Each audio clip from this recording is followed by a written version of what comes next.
ఈ రోజు నుండి మనము రాజులు 2వ గ్రంథము చదువుకుంటున్నాం.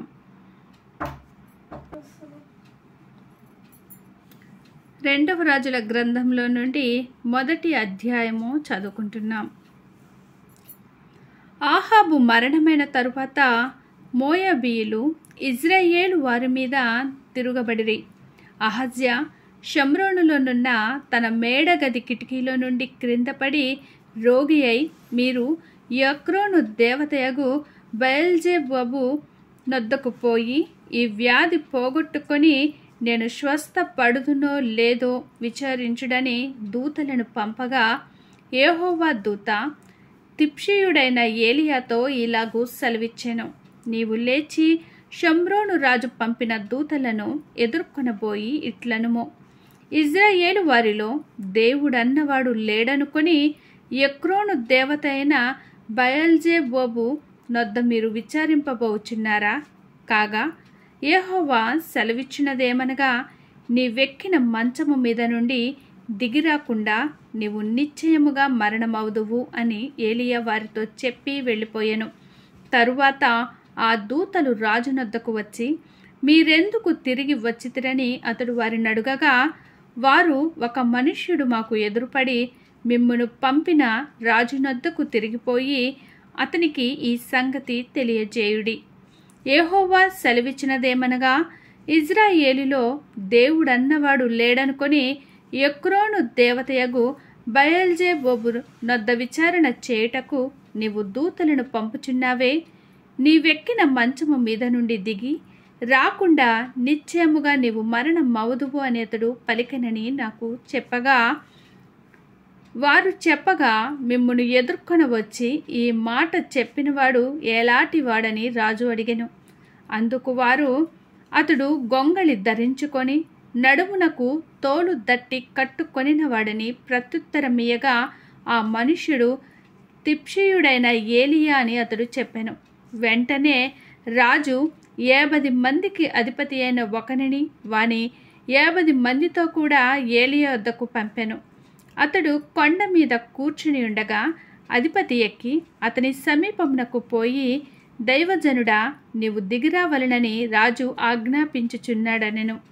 అందుకు ఏలియా, నేను దైవజనుడనైతే అగ్ని ఆకాశము నుండి దిగివచ్చి నిన్ను నీ 50 మందిని దహించును గాక అని 50 మందికి అధిపతి అయిన వానితో చెప్పగా, అగ్ని ఆకాశము నుండి దిగి వానిని వాని 50 మందిని దహించెను.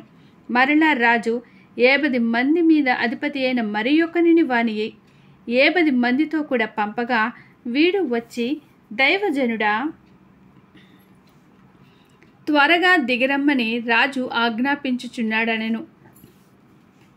అందుకు ఏలియా, నేను దైవజనుడనైతే అగ్ని ఆకాశము నుండి దిగివచ్చి నిన్ను నీ 50 మందిని దహించునుగాక అని చెప్పగా, ఆకాశము నుండి దేవుని అగ్ని దిగి వానిని వాని 50 మందిని దహించెను. ఇంకను రాజు 50 మందికి అధిపతి అయిన మరొకనిని వాని 50 మందితో కూడా పంపగా, 50 మంది మీద అధిపతి అయిన ఆ 3వ వాడు వచ్చి ఏలియా ఎదుట మోకాళ్ళూని, దైవజనుడా, దయచేసి నా ప్రాణమును, నీ దాసులైన ఈ 50 మంది ప్రాణములను నీ దృష్టికి ప్రియమైనవిగా ఉండనిమ్ము, చిత్తగించుము. ఆకాశము నుండి అగ్ని దిగి వెనుకటి పంచదశాధిపతులను ఇద్దరిని వాని 50 మందితో కూడా దహించెను. అయితే నా ప్రాణము నీ దృష్టికి ప్రియమైనదిగా ఉండనిమ్మని మనవి చేయగా, యెహోవా దూత వానికి భయపడక వానితో కూడా దిగిపొమ్మని ఏలియాకు సెలవిచ్చెను. గనుక అతడు లేచి వానితో కూడా రాజునొద్దకు వచ్చెను. అతడు వచ్చి రాజును చూచి, విచారణ చేయుటకు ఇజ్రాయేలు వారి మధ్య దేవుడన్నవాడు లేడనుకొని నీవు ఎక్రోని దేవతయగు బయల్జెబూబు నొద్ద విచారణ చేయుటకై దూతలను పంపితివే, నీవెక్కిన మంచము మీద నుండి దిగిరాకుండా నిశ్చయముగా నీవు మరణమవుదువు అని చెప్పెను. ఏలియా ద్వారా యెహోవా సెలవిచ్చిన మాట ప్రకారము అతడు చనిపోయెను. అతనికి కుమారుడు లేనందున యూదా రాజైన యెహోషాపాతు కుమారుడైన యెహోరాము ఏలుబడిలో 2వ సంవత్సరమందు యెహోరాము అతనికి మారుగా రాజాయెను. అహజ్యా చేసిన ఇతర కార్యములను గూర్చి ఇజ్రాయేలు రాజుల వృత్తాంతముల గ్రంథమందు వ్రాయబడి ఉన్నది. దేవుడు ఈ అధ్యాయమును, మొదటి అధ్యాయమును దీవించునుగాక. ఇప్పుడు మనము 2వ రాజుల గ్రంథంలో నుండి 2వ అధ్యాయము చదువుకుంటున్నాం. యెహోవా సుడిగాలి చేత ఏలియాను ఆకాశమునకు ఆరోహణము చేయింపబోవు కాలమున ఏలియాయు ఎలీషాయు కూడి గిల్గాలు నుండి వెళ్ళుచుండగా ఏలియా, యెహోవా నన్ను బేతేలునకు పొమ్మని సెలవిచ్చి ఉన్నాడు గనుక నీవు దయచేసి ఇక్కడ నుండుమని ఎలీషాతో అనెను. ఎలీషా, యెహోవా జీవముతోడు నీ జీవముతోడు నేను నిన్ను విడువనని చెప్పగా వారిద్దరును బేతేలునకు ప్రయాణము చేసిరి. బేతేలులో ఉన్న ప్రవక్తల శిష్యులు ఎలీషా యొద్దకు వచ్చి, నేడు యెహోవా నీ యొద్ద నుండి నీ గురువును పరమునకు తీసుకొని పోవునని నీవెరుగువా అని ఎలీషాను అడుగగా అతడు, నేనెరుగుదును, మీరు ఊరుకుండుడనెను. పిమ్మట ఏలియా, ఎలీషా, యెహోవా నన్ను ఎరుకోకు పొమ్మని సెలవిచ్చియున్నాడు గనుక నీవు దయచేసి ఇక్కడ ఉండుమని ఎలీషాతో అనగా అతడు, యెహోవా జీవముతోడు నీ జీవముతోడు నేను నిన్ను విడువనెను గనుక వారిద్దరూ ఎరుకోకు ప్రయాణము చేసిరి. ఎరుకోలో ఉన్న ప్రవక్తల శిష్యులు ఎలీషా యొద్దకు వచ్చి, నేడు యెహోవా నీ యొద్ద నుండి నీ గురువును పరమునకు తీసుకొని పోవునని నీవెరుగుదువా అని ఎలీషాను అడగగా అతడు, నేనెరుగుదును, మీరు ఊరుకుండుననెను. అంతటా ఎలీషా, యెహోవా నన్ను యొర్దానునకు పొమ్మని సెలవిచ్చిన్నాడు గనుక నీవు దయచేసి ఇక్కడ ఉండుమని ఎలీషాతో అనగా అతడు, యెహోవా జీవముతోడు నీ జీవముతోడు నేను నిన్ను విడువనని చెప్పెను గనుక వారిద్దరును ప్రయాణమై సాగి వెళ్ళిరి. ప్రవక్తల శిష్యులలో 50 మంది దూరమున నిలిచి చూచుచుండగా వారిద్దరూ యొర్దాను నది దగ్గర నిలిచిరి. అంతటా ఏలియా తన దుప్పటి తీసుకొని మడత పెట్టి నీటి మీద కొట్టగా అది యువతలకును అవతలకును విడిపోయెను గనుక వారిద్దరూ పొడి నేల మీద దాటిపోయిరి. వారు దాటిపోయిన తరువాత ఏలియా ఎలీషాను చూచి, నేను నీ యొద్ద నుండి తీయబడకమునుకు నీ కొరకు నేనేమి చేయగోరుదువో దాని నడుగుమని చెప్పగా ఎలీషా, నీకు కలిగిన ఆత్మలో 2 పాళ్ళు నా మీదికి వచ్చినట్లు దయచేయమనెను. అందుకతడు, నీవు అడిగినది కష్టతరముగా నున్నది. అయితే నీ యొద్ద నుండి తీయబడినప్పుడు నేను నీకు కనబడిన ఎడల ఆ ప్రకారము నీకు లభించును, కనబడని ఎడల అది కాకపోవునని చెప్పెను. వారు ఇంకా వెళ్ళుచూ మాట్లాడుచుండగా ఇదిగో అగ్ని రథమును అగ్ని గుర్రములను కనబడి వీరిద్దరిని వేరు చేసెను. అప్పుడు ఏలియా సుడిగాలి చేత ఆకాశమునకు ఆరోహణమాయెను. ఎలీషా అది చూచి, నా తండ్రి, నా తండ్రి, ఇజ్రాయేలు వారికి రథమును రౌతులను నీవే అని కేకలు వేసెను.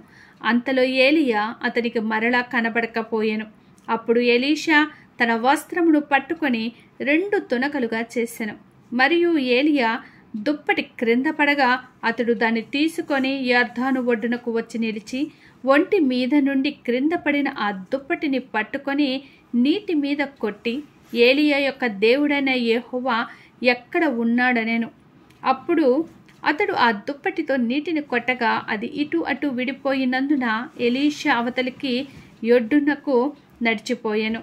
ఎరుకో దగ్గర నుండి కనిపెట్టుచుండిన ప్రవక్తల శిష్యులు అతని చూచి, ఏలియా ఆత్మ ఎలీషా మీద నిలిచి ఉన్నదని చెప్పుకొని అతనిని ఎదుర్కొనబోయి అతనికి సాష్టాంగ నమస్కారము చేసి అతనితో ఇట్లనిరి, ఇదిగో నీ దాసులమైన మా యొద్ద 50 మంది బలము గలవారున్నారు. మా మీద దయించి నీ గురువును వెదకుటకు వారిని పోనిమ్ము. యెహోవా ఆత్మ అతనిని ఎత్తి ఒక పర్వతము మీదనైనను లోయ అందైనను వేసి ఉండునేమో అని మనవి చేయగా అతడు ఎవరిని పంపవద్దనను. అతడు ఒప్పవలసినంత బలవంతము చేసి వారతన్ని బతిమాలగా అతడు పంపుడని సెలవిచ్చెను గనుక వారు 50 మందిని పంపిరి. వీరు వెళ్ళి 3 దినములు అతన్ని వెతికినను అతడు వారికి కనబడకపోయెను. వారు యెరికో పట్టణమందు ఆగియున్న ఎలీషా యొద్దకు తిరిగిరాగా అతడు వెళ్ళవద్దని నేను మీతో చెప్పలేదని వారితో అనెను. అంతటా ఆ పట్టణపు వారు, ఆ పట్టణమున్న చోటు రమ్యమైనదని మా ఏలిన వాడవైన నీకు కనబడుచున్నది గాని నీళ్లు మంచివి కావు, అందుచేత భూమియు నిస్సారమై ఉన్నదని ఎలీషాతో అనగా, అతడు కొత్త పాత్రలో ఉప్పు వేసి నా యొద్దకు తీసుకుని రండని వారితో చెప్పెను. వారు దాన్ని తీసుకుని రాగా అతడు ఆ నీటి ఊట యొద్దకు పోయి అందులో ఉప్పు వేసి, యెహోవా సెలవిచ్చినదేమనగా, ఈ నీటిని నేను బాగు చేసి ఉన్నాను గనుక ఇక దీని వలన మరణము కలుగకపోవును, భూమియు నిస్సారముగా ఉండదు అనెను. కాబట్టి నేటి వరకు ఎలీషా చెప్పిన మాట చొప్పున ఆ నీరు మంచిదై ఉన్నది. అక్కడ నుండి అతడు బేతేలునకు ఎక్కి వెళ్ళెను. అతడు త్రోవను పోవుచుండగా బాలురు పట్టణములో నుండి వచ్చి, బోడివాడ ఎక్కిపొమ్ము, బోడివాడ ఎక్కుపొమ్మని అతని అపహాస్యము చేయగా అతడు వెనుకకు తిరిగి వారిని చూచి యెహోవా నామమును బట్టి వారిని శపించెను. అప్పుడు 2 ఆడు ఎలుకబంట్లు అడవిలో నుండి వచ్చి వారిలో 42 బాలురను చీల్చివేసెను. అతడు అచ్చట నుండి పోయి కర్మెల పర్వతమునకు వచ్చి అచ్చట నుండి పోయి షోమ్రోనునకు తిరిగి వచ్చెను. దేవుడు ఈ 2వ అధ్యాయమును దీవించునుగాక. ఆమెన్. 2వ రాజుల గ్రంథంలో నుండి 3వ అధ్యాయము చదువుకుంటున్నాం. ఆహాబు కుమారుడైన యెహోరాము యూదా రాజైన యెహోషాపాతు ఏలుబడిలో 18వ సంవత్సరమందు షోమ్రోనులో ఇజ్రాయేలు వారికి రాజై 12 సంవత్సరములు ఏలెను. ఇతడు తన తల్లి తండ్రులు చేసిన ప్రకారము చేయక తన తండ్రి నిలిపిన బయలు దేవతా స్తంభమును తీసివేసెను గాని యెహోవా దృష్టికి చెడుతనము చేయుట మానకుండెను. ఇజ్రాయేలు వారు పాపము చేయుటకు కారకుడగు నెబాతు కుమారుడైన యెరోబాము చేసిన పాపములను విడువక చేయిచూ వచ్చెను. మోయాబు రాజైన మేష అనేకమైన మందలు గలవాడై 1,00,000 గొర్రె పిల్లలను, బొచ్చుగల 1,00,000 గొర్రె పొట్టేళ్లను ఇజ్రాయేలు రాజునకు పన్నుగా ఇచ్చుచుండువాడు. అయితే ఆహాబు మరణమైన తరువాత మోయాబు రాజు ఇజ్రాయేలు రాజు మీద తిరుగుబాటు చేయగా యెహోరాము షోమ్రోనులో నుండి బయలుదేరి ఇజ్రాయేలు వారినందరినీ సమకూర్చెను. యూదా రాజైన యెహోషాపాతునకు వర్తమానము పంపి, మోయాబు రాజు నా మీద తిరుగుబాటు చేసి ఉన్నాడు, నీవు వచ్చి నాతో కూడా మోయాబీయులతో యుద్ధము చేసేదవా అని అడుగగా అతడు, నేను నీవాడనై ఉన్నాను, నా జనులు నీ జనులే, నా గుర్రములు నీ గుర్రములే, నేను బయలుదేరి వచ్చేదనని ప్రత్యుత్తరమిచ్చెను. మనము ఏ మార్గమున పోవదమని యెహోషాపాతును అడుగగా అతడు ఎదోము అరణ్య మార్గమున పోవదమని చెప్పెను. ఇజ్రాయేలు రాజును యూదా రాజును ఎదోము రాజును బయలుదేరి 7 దినములు చుట్టూ తిరిగిన తరువాత వారితో కూడానున్న దండువారికిని పశువులకును నీళ్లు లేకపోయెను. ఇజ్రాయేలు రాజు కటకట 3 రాజులమైన మనలను మోయాబీయుల చేతికి అప్పగింపవలనని యెహోవా మనలను పిలిచిననగా యెహోషాపాతు అతని ద్వారా, మనము యెహోవా యొద్ద విచారణ చేయుటకు యెహోవా ప్రవక్తలలో ఒక్కడైనను ఇచ్చట లేడా అని అడిగెను. అంతటా ఇజ్రాయేలు రాజు సేవకులలో ఒకడు, ఏలియా చేతుల మీద నీళ్లు పోయిచు వచ్చిన షాపాతు కుమారుడైన ఎలీషా ఇక్కడ ఉన్నాడని చెప్పగా యెహోషాపాతు, యెహోవా ఆజ్ఞ ఇతని ద్వారా మనకు దొరుకునెను. ఇజ్రాయేలు రాజును యెహోషాపాతును ఎదోము రాజును అతని యొద్దకు పోగా ఎలీషా ఇజ్రాయేలు రాజును చూచి, నాతో నీకు నిమిత్తమేమి నీ తల్లి దండ్రులించుకొనిన ప్రవక్తల యొద్దకు పొమ్మని చెప్పెను.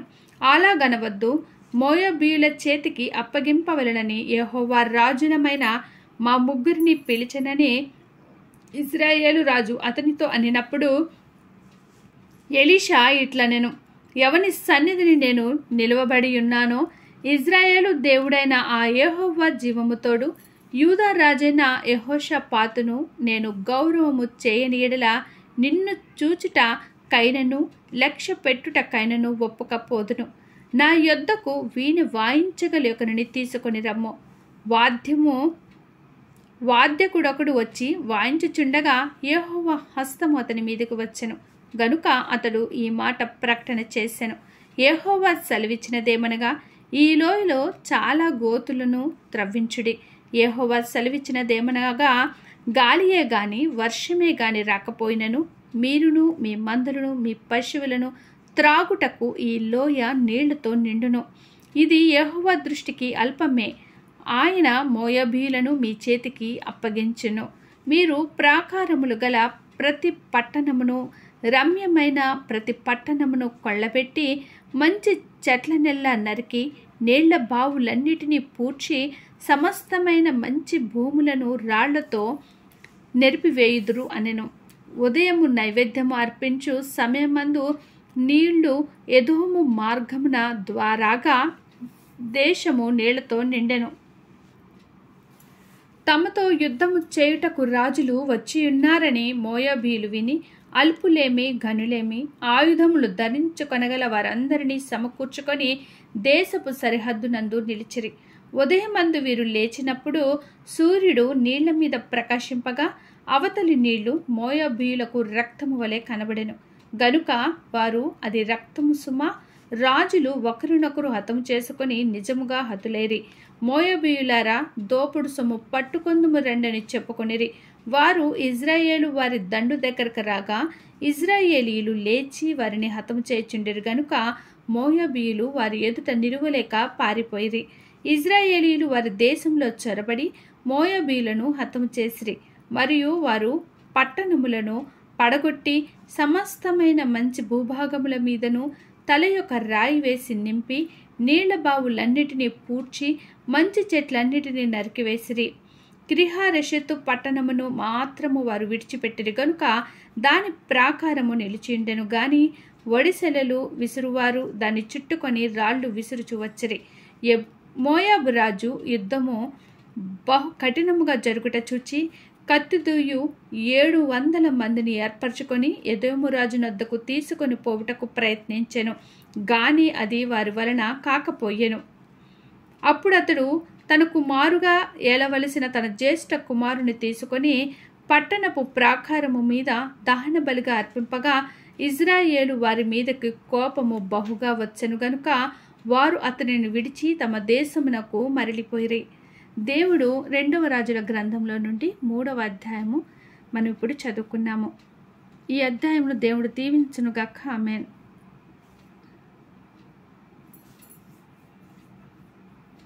ప్లీజ్ లైక్ చేయండి, షేర్ చేయండి, సబ్స్క్రైబ్ చేయండి.